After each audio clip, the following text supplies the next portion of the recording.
আসসালামু আলাইকুম এভরিওয়ান।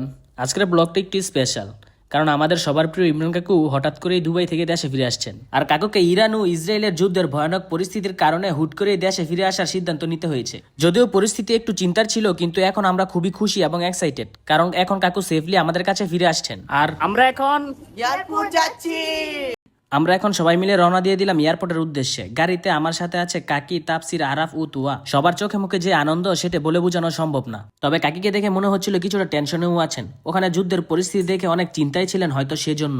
ও ভালো কথা, কাকি কিন্তু কাকুর জন্য খুব সুন্দর একটা ফুলের তোড়া কিনেছেন। কাকু ফুল খুব পছন্দ করেন, তাই কাকুকে বরণ করে নিতে এই ছোট্ট উপহার। গাড়িতে হাসি ঠাট্টা 300 ফিটের সৌন্দর্য উপভোগ করতে করতে আমরা চলে আসলাম হযরত শাহজালাল আন্তর্জাতিক বিমানবন্দরে। কাকুর ফ্লাইট ল্যান্ড করেছে প্রায় 30 মিনিট হলো। ইমিগ্রেশনের কাজ শেষ করে উনি যে কখন বেরিয়ে আসবেন সেটার অপেক্ষায় সবাই দাঁড়িয়ে আছি। আরাফ আর তোয়া তো এক মুহূর্তের জন্য গেট থেকে চোখ সরাচ্ছে না। বিশ্বাস করুন, আপন মানুষ ফেরার এই অপেক্ষার সময়টুকু পৃথিবীর দীর্ঘতম সময় বলে মনে হয়। অবশেষে কাকুকে দেখা যাচ্ছে। শেষ পর্যন্ত আমাদের অপেক্ষা শেষ হলো। কাকি এগিয়ে যাচ্ছে। যুদ্ধের আতঙ্ক আর বিদেশের একা জীবন ফেলে নিজের পরিবারের কাছে ফিরে আসার যে আনন্দ, সেটা কাকুর চোখে মুখে স্পষ্ট।